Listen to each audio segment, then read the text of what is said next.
Chair Shot Reality on Wrestling Inc. Binge watch the YouTube playlist all weekend long. I can't believe I am going to say this, but I am excited to see the return of Rey Mysterio to WWE.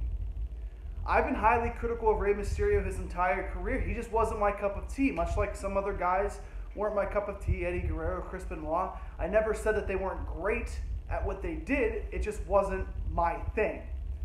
But Rey Mysterio coming back to WWE proves to me one thing. As much as Alberto Del Rio succeeded in WWE, as much as Andrade Cien Almas is continuing to be one of the most consistent performers in WWE, whether it's NXT or the main roster, and then you also have guys like Sin Cara and Kalisto who are good but never reach the level, there will never be a Rey Mysterio again.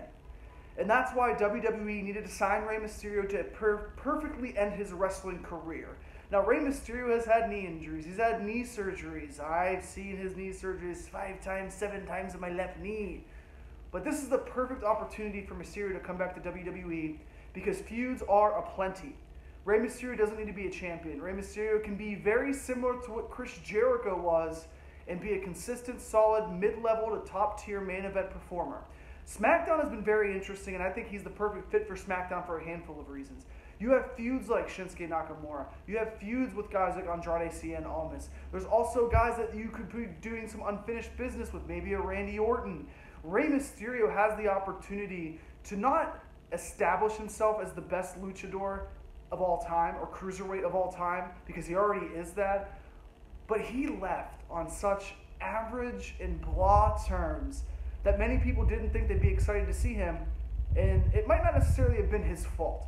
We know his 30th entrant reaction at the Royal Rumble was because of Daniel Bryan and not Rey Mysterio. But now is the perfect opportunity for Rey Mysterio to come back, to put guys over, and as soon as he's done competing, as soon as his body says time's up, I think Rey Mysterio would be the absolute perfect fit to try to develop these guys who may be having a language barrier in WWE or a masked superstar that they look for in the Performance Center, and really teach them the craft of the difference between their style and the style of producing a weekly episodic television show like Raw or SmackDown. It's 2 different ball games, it's completely different, but Rey Mysterio back to WWE is a jolt of energy, a jolt of adrenaline, and I'm actually excited to see things from Rey Mysterio. Did he do great things outside of WWE? Absolutely. Was All In his biggest performance since maybe WrestleMania, WrestleMania 21? Possibly. But Rey Mysterio still got it, is still in great shape, probably better shape now than ever. He took time to heal his body. He's not the guy that's going to be working 150 shows a year, even though they do say he's going to need to be full-time. He's more like a Matt Hardy, a Jeff Hardy. He's going to get that time for letting his body heal. But Rey Mysterio to WWE is a good thing, especially on SmackDown, and especially when he can get young guys over. Who belts better than the master of the 619? More Chair Shot Reality. You're not going anywhere. Stick around.